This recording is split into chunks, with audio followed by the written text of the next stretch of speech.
15 पे। तो यार 15 में आपको fx दे रखा है,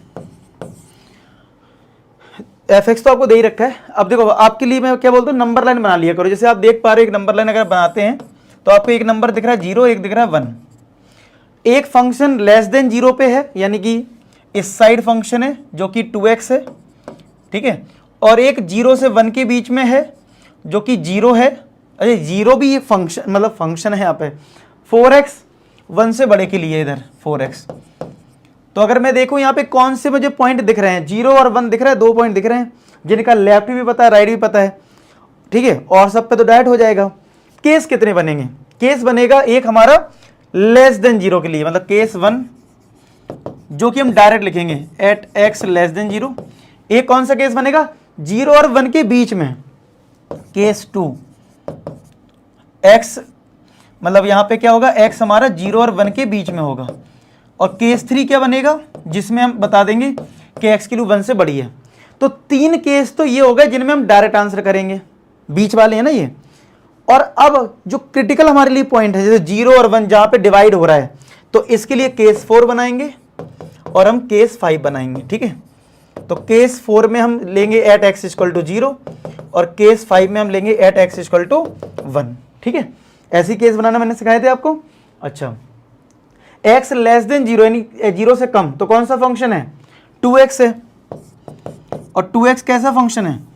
यहाँ पे हम fx क्या लिखेंगे? 2x लिखेंगे। 2x कैसा फंक्शन है? पॉलिनोमियल फंक्शन है। और पॉलिनोमियल फंक्शन कैसा होता है? कंटिन्यूअस होता है। क्या लिखोगे? पॉलिनोमियल फंक्शन, और ये कंटिन्यूअस, ठीक है।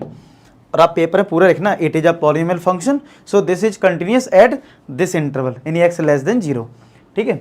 ऐसे 0 से 1 के बीच में कौन सा फंक्शन है? fx equal to 0। और 0 कौन सा फंक्शन है? कांस्टेंट फंक्शन है। कांस्टेंट फंक्शन है, ये भी कंटिन्यूअस होता है।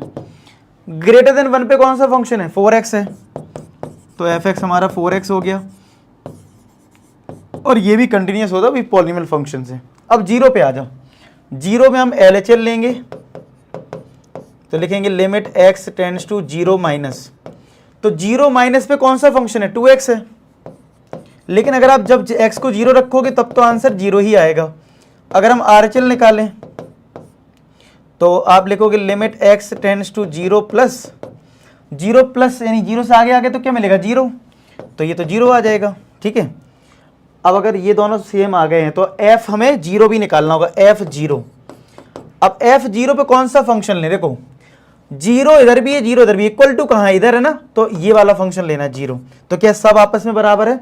क्योंकि LHL RHL फंक्शन के लिए तो कंटिन्यूअस है, यहाँ पे continuous at x equal to 0। 0 पे तो भैया कंटिन्यूअस है।